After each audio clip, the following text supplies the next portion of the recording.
The following program contains adult language, poor taste in jokes, racial slurs, political slurs, slants, and all sorts of things that if you are sensitive and have a delicate constitution, you should probably go watch Teletubbies. You were warned.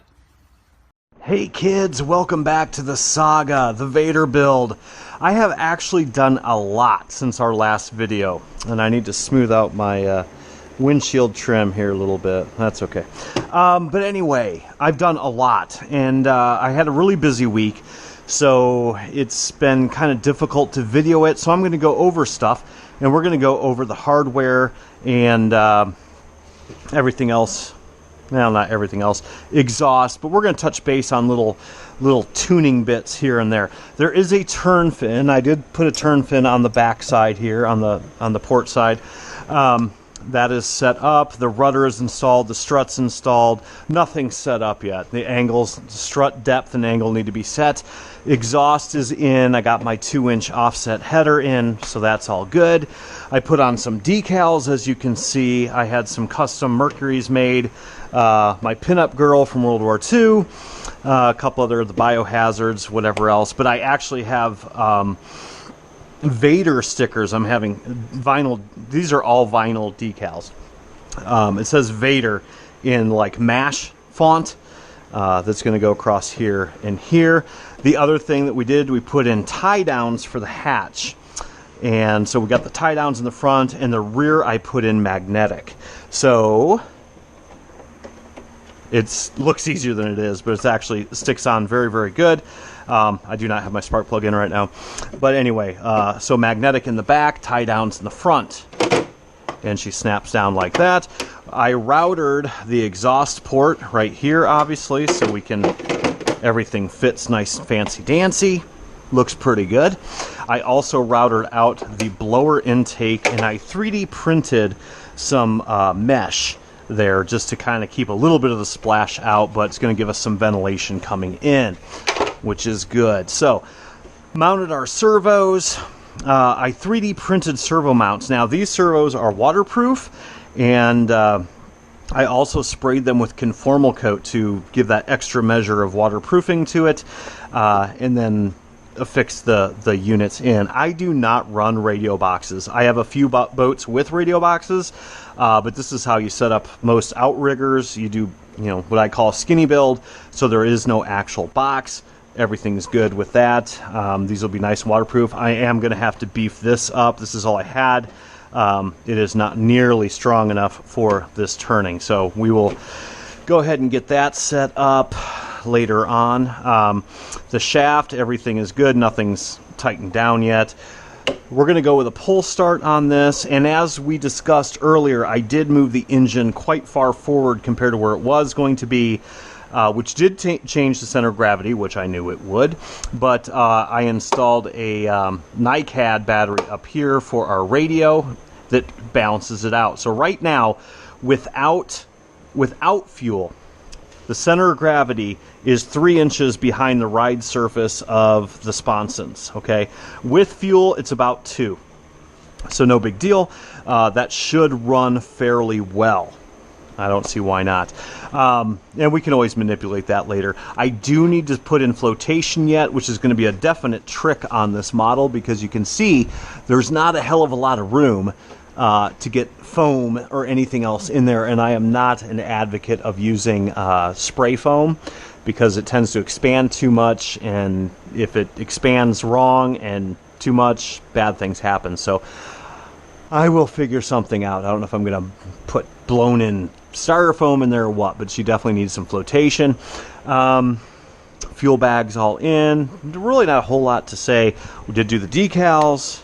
I made the windshield out of a vinyl wrap, so this is actually vinyl, and I need to pinstripe this top because it's just not sitting the way I want it. The bottom turned out really well, looks good. Got our water outputs. We did that. You guys probably saw the video on the swoop water cooling lines. That's all set up and redone. Pretty much everything's done. Now, this is something that I do on all of my boats. I've never really done a video on or anything. Let's see if we can find in the mess here. This stuff, I get it off Amazon. It's called HX tape. HX high density foam tape, 1/16 thick, half-inch wide, 100 feet. And I ordered 2. Now, this is not going to keep the hull watertight. It's not intended to. Now, on one of my electric boats, it did. It worked great on my Outer Limits boat. It just sealed it perfectly. I never had to use hatch tape. The sticky stuff on the back, the glue, is absolutely great. It sticks awesome. Clean it with alcohol first, the hull, then put the tape down. It works great. But in this case, this is not going to keep this boat watertight. There is no way. I mean, that's how it sits. It's not going to be watertight. But this is also something you have to think about, is this boat's always going to be moving forward. There is no clutch in this boat, so this is always going to be consistently moving forward. And all this seal is going to do is help prevent a little bit of water coming in. So you do what you can. No big deal. Like I said, everything's pretty much done, just about. Waiting on the decals to come in. Got a couple little ins and outs of things to do yet, but other than that, she's about 98% done. Center of gravity's good. Servos, radio's working. I did install a switch up here. I waterproofed it as well with conformal coat, but it is up on top. Kind of silly to even have a battery in a gas boat like this, because you're taking the cowl off anyway to start it, so you might as well just plug in the battery. No big deal. So that's all good with that. The radio is right here, underneath here. And how I do a radio, let me show you real quick. Let's see if I've got any left. Yeah, I take a balloon, and we'll take one of these radio link. Okay, I take a balloon, and I have 2 little kids, so that's readily available. Then I take, I didn't plan on doing this, a razor blade. This is exactly how I do my radios. I cut off the neck like that, and there you go. Then make sure you plug everything in the way it's supposed to be. Then what I do is, once the wires of the servos are in, I take electrical tape and I tape the wires around here. So your servos and everything, your battery are coming, and I tape it right here. That keeps anything from maybe jostling out. Then after that, I simply go antenna on the outside. This is how I do every single boat, and I have literally had boats completely submerged and the radio's been fine. I stick the radio in the balloon like that. Then I twist it and I put a zip strip around right here. After the zip strip, then I electrical tape right around here again, and then I take some double-sided tape, put it on the back side, and stick it wherever you want. And I have literally had boats go underwater with no problem. The receivers are still running great. So that's how I do my receivers. Very simple. With the exhaust on the Zenoa, this is a Zenoa 30cc. General rule of thumb, and you guys that are more experienced out there, please chime in if you know better than I do.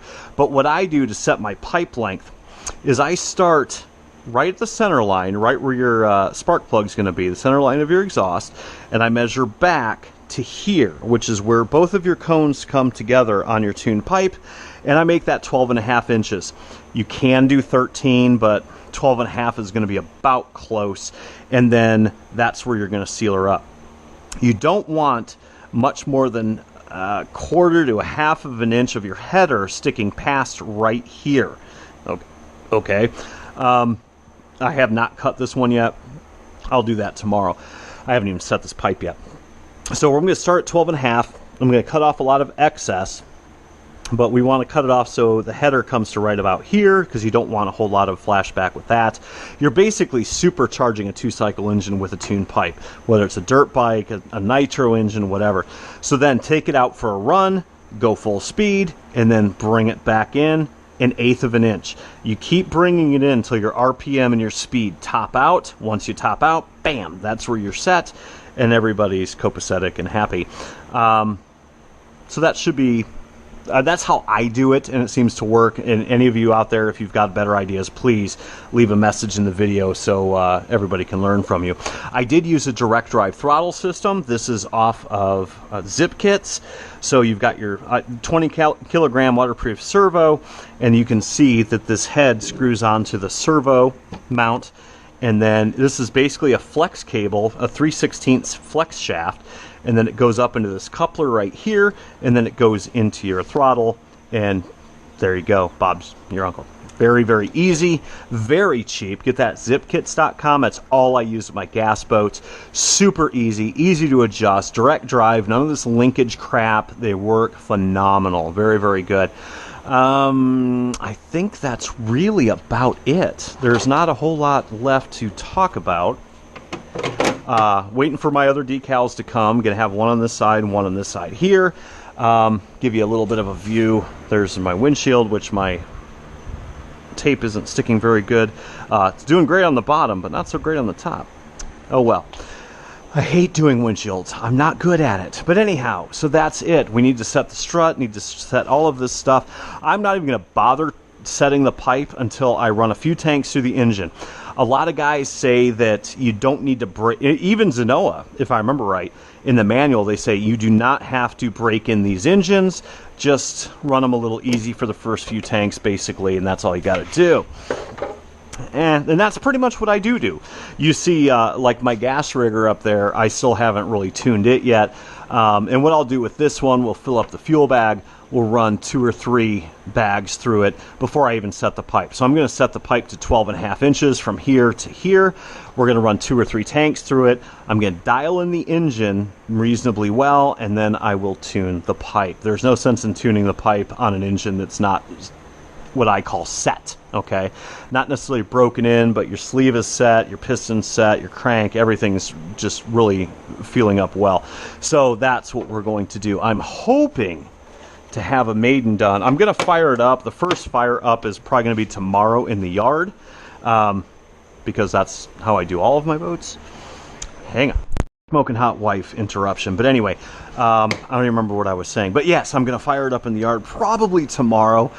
Just idle out and rev up a little bit, run the water cooling, make sure there's no leaks in anything.